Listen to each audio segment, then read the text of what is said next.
Met my boyfriend's family after 3 years of dating and felt something was wrong because of their behavior. Then, I found out his ex-girlfriend had completely vanished without a trace.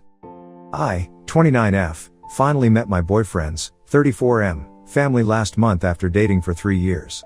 We've been living together in Chicago for the past year, but his hometown is 8 hours away in rural Missouri. I've been asking to meet his family since our first anniversary, especially since he's met mine several times when they visited from Thailand. Every time I brought it up, he'd say stuff like they're just really private or they're old school and traditional or let's wait until we're more settled. Fair enough. Some families are weird about outsiders. Mine certainly has its quirks. Well, after 3 years together and me getting a permanent position at the hospital where I work as a physical therapist, we finally made the trip. And honestly, I don't know how to explain it except that something felt seriously off the entire weekend. The moment we pulled into the driveway of his childhood home, I noticed his mom watching us from the window. Not a casual glance, she was full on staring, not moving, not waving, just staring. When we got out of the car, she suddenly burst through the front door and ran to us, arms outstretched.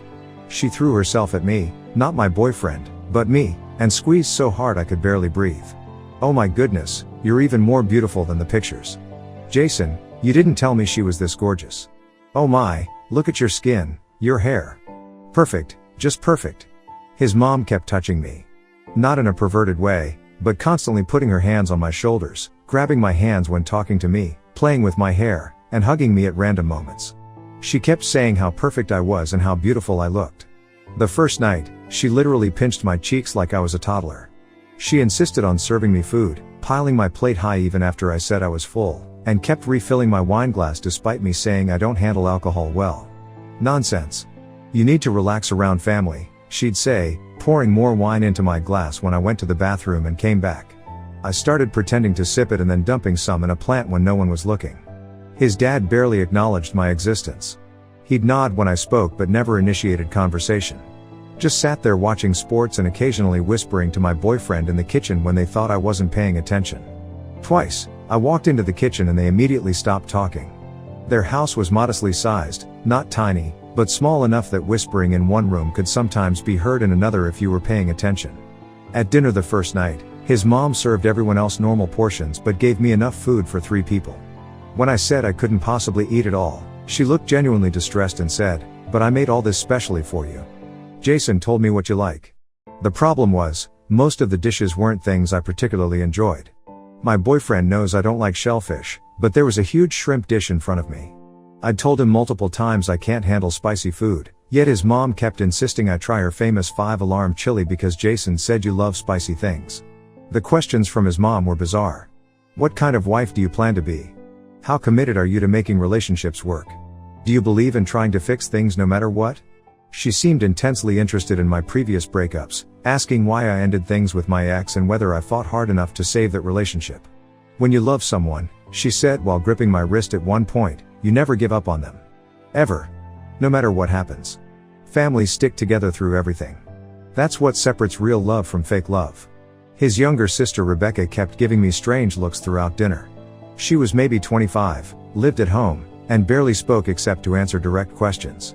When I asked what she did for work, she glanced at her mom before saying, "I help around the house mostly."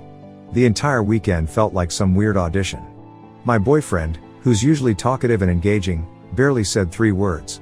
Just sat there with this strange smile, looking down whenever I tried to make eye contact.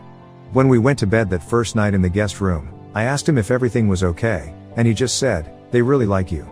That's good. The next morning, his mom insisted on making me breakfast even though I explained I usually just have coffee. She made a massive spread, pancakes, eggs, bacon, waffles, fruit, and watched me intently as I ate. Every time I put my fork down, she'd urge me to eat more. "Growing girls need their strength," she said, which was weird since I'm 29 and definitely not growing anymore. After breakfast, she suggested we look at family photos. For 2 hours, she showed me album after album, but strangely, there were very few pictures of my boyfriend as a teenager or young adult.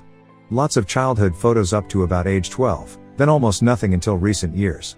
When I mentioned this, she quickly changed the subject and pulled out a different album entirely. During lunch, his mom asked if I wanted children. Before I could answer, she started describing how she'd always wanted a large family and was disappointed Jason was taking so long to give her grandchildren. My boyfriend stared at his plate during this entire conversation. That afternoon, his dad finally spoke directly to me. He cornered me while I was looking at books in their living room and said, "Jason tells me you're a permanent resident now?" When I explained I was on a work visa, he nodded and said, "Tough process. Be a shame if anything went wrong with that." Then he smiled and walked away. On the second night, I pulled my boyfriend aside and told him I wasn't feeling great and wanted to head back to Chicago early. When he asked why, I said maybe I wasn't used to how his family socialized, and that his mom was just really intense. I wasn't trying to be ungrateful. They'd prepared lots of food and given us their guest room, but something just felt wrong. He completely lost his shit. Called me judgmental, culturally insensitive, and ungrateful when his family had bent over backward to welcome me. I apologized and said I was just overwhelmed, but he refused to discuss it further. That night, I overheard his parents talking in the kitchen after they thought we'd gone to bed. I couldn't make out everything, but I heard his mom say, "She's perfect if she just learns to adjust," and his dad responding with, "Not like the other one." The 8-hour drive back to Chicago the next day was silent. He turned up the radio whenever I tried to talk. When I asked if we could please discuss what happened, he said, "There's nothing to discuss. You insulted my family after they welcomed you with open arms. That was a week ago." He's barely spoken 10 words to me since. Meanwhile, his mom has texted me constantly, how wonderful it was meeting me, how she can't wait to see me again, how she hopes we'll give her grandchildren soon, which is weird since we've never even discussed marriage. She's sent me at least 20 messages, often late at night, with specific questions about when we might visit again. After 3 days of silent treatment, I tried apologizing again. He just grunted and walked out of the room. I went to work, came home, and found he'd moved his pillow and blanket to the couch. He didn't come to bed at all that night. Last night I cooked his favorite meal as a peace offering. He took one bite, said he wasn't hungry, and went to bed at 7 p.m. The rest of the food sat untouched. I wrapped it up and put it in the fridge, but this morning I noticed he'd thrown it all away. Vita here? Did I just screw everything up by being ungrateful? Should I have just kept my mouth shut about getting weird vibes? Edit, he's still not talking to me. It's been 9 days. He sleeps on the couch and leaves for work before I wake up. I've tried everything, apologizing, making his favorite foods, suggesting we talk to a third party. Nothing. Just cold silence or one-word answers.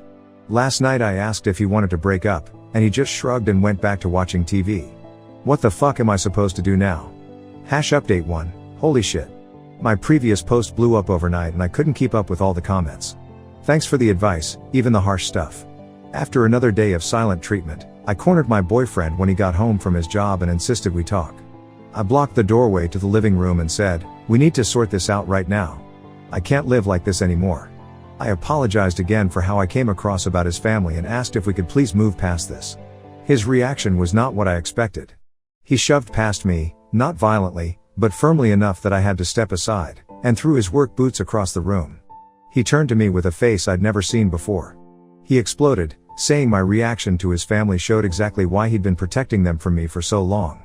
Then he dropped the bomb that I should be fucking grateful that he brought me to America and that my entire life here depends on him. For context, we met in Thailand when he was teaching English at the language center where I worked as an administrator. I had already applied to graduate programs in the US before meeting him. My English was already fluent, it's required in my field. I came on a student visa, which later converted to a work visa when the hospital hired me. While he helped me navigate some paperwork, I earned my own way here. My salary as a physical therapist is actually higher than what he makes. When I pointed this out, that I had my own visa, my own job, and had been planning to come to the US even before we met, he shifted tactics and accused me of cheating on him. Said the only reason I'd find his perfect family uncomfortable was if I was trying to sabotage our relationship so I could run off with someone else. Who is it? That doctor you're always talking about? Or your friend Mike from the gym? I'm not stupid, I see the way you're always on your phone, smiling at messages. The doctor he mentioned is a 65-year-old man who supervises my department. Mike is a gay client I've been helping recover from knee surgery. I wasn't smiling at messages, I was watching physical therapy technique videos on YouTube. He demanded to see my phone. I handed it over because I have nothing to hide. He spent an hour going through my texts, emails, photos, search history, everything. Found nothing, obviously. No inappropriate messages, no secret conversations, no hidden apps. Instead of apologizing, he said he needed to reevaluate our entire relationship and stormed out. I heard his car screech out of the parking lot. He came back at 2 a.m., reeking of beer, and slept on the couch again. The next morning before work, he said his family was willing to give me another chance if I behaved better next time, and that no one else in America would put up with an ungrateful bitch like you. He said I should be on my knees thanking him for not kicking me out. I stood there like an idiot, watching him leave for work. My hands were shaking so badly I dropped my coffee mug and it shattered on the kitchen floor. While cleaning up the pieces, I realized I'd never seen this side of him before. In 3 years, he'd raised his voice maybe twice, during normal arguments couples have. Never anything like this. That's when I did something I should have done days ago. I Googled him. The first few results were normal. But then I found articles from 6 years ago in the Missouri Herald. Turns out, his previous girlfriend vanished. Completely disappeared one night after leaving work. Her car was found at a highway rest stop 30 miles outside their hometown. Local news articles showed he was investigated as a person of interest. They'd been dating for 4 years. The case went cold after a few months. No body was found. No charges filed. But he'd never mentioned this girlfriend at all. He told me he'd only had casual relationships before me, nothing serious, just wasn't ready to settle down before you came along. I called my friend Kayla from work, and she came over immediately. I was sitting on the bathroom floor when she arrived, still clutching my phone with the news articles on the screen. She read the articles, then helped me pack essentials while I contacted my parents. They wired me emergency money through Western Union. "Get out now," my dad said on the phone. "Don't wait another minute." I left before he returned from work. Checked into a hotel 50 miles away under Kayla's name. Turned off location services on my phone. Left my laptop behind because it was company property and I wasn't thinking straight. Within an hour, he started texting. "Where are you? Why did you leave? What's wrong?" At first, the messages seemed concerned. I sent him screenshots of the news articles and asked why he lied about his past. The texts quickly turned nasty. "You ungrateful cunt. Nobody will ever want you like I do. You're making a huge fucking mistake. You'll regret this. After everything I did for you, this is how you repay me?" Then came the threats. "Your visa won't be valid if I report what you did. I did nothing wrong and my visa doesn't depend on him. I know where your parents live. I paid for everything you have." Completely untrue. Then his mom started calling. Multiple times. Left voicemails saying her son was misunderstood and had nothing to do with that terrible business and that if we just settled down and started a family everything would smooth out. Melissa was troubled, she said in one message. Always making up stories, always threatening to leave. Not stable like you. You're perfect for Jason. You can heal our family. Please come back. We can work through this misunderstanding. I blocked both their numbers. Called the hospital and spoke to my supervisor, explaining I needed emergency leave for a personal crisis. She was understanding and approved 2 weeks. That night, I barely slept. Every noise in the hotel corridor made me jump. The next day, Kayla drove me to the airport. I'm flying back to Thailand tomorrow. Most of my stuff is still at the apartment, but it's just stuff. My parents are wiring money for immediate needs, and I've already contacted an immigration attorney about my visa status. I don't know if he had anything to do with his ex's disappearance. That's for the police to figure out. But I know he lied about something massive. His family gives off serious creep vibes, and the way he flipped from loving boyfriend to threatening asshole in the span of a week tells me everything I need to know. Thanks to everyone who commented on my original post. Without your input, I might have kept trying to fix things until it was too late. Update 2. It's been 3 months since I fled Chicago and returned to Thailand. A lot has happened, so I'll try to cover the important parts. First, I'm safe. I'm staying with my parents in Thailand while sorting out my next steps. I initially planned to just take a short break, maybe find a job in another US city, but after weeks of harassment, I decided staying in Thailand made more sense for now.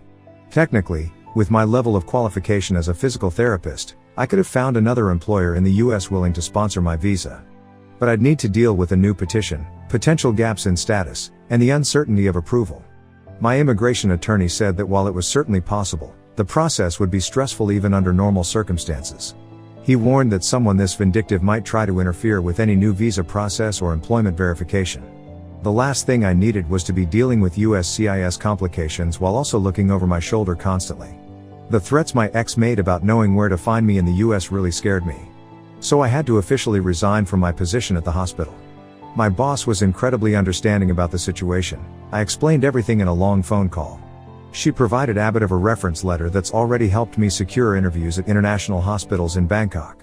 Next week, I have a final interview with a rehabilitation center that specializes in treating tourists who've been injured while traveling. It's not ideal, but I'm making the best of the situation. The day after I arrived in Thailand, my boyfriend, now ex, emailed from a new address. He apologized for overreacting and begged me to come back. Said his family really liked me and were confused by my sudden departure. Said I misunderstood the articles I found, that his ex had mental health issues and likely ran away, and that the police cleared him completely.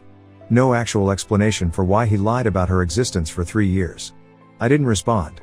3 days later, another email arrived with flight information. He'd purchased a ticket to Bangkok for the following week.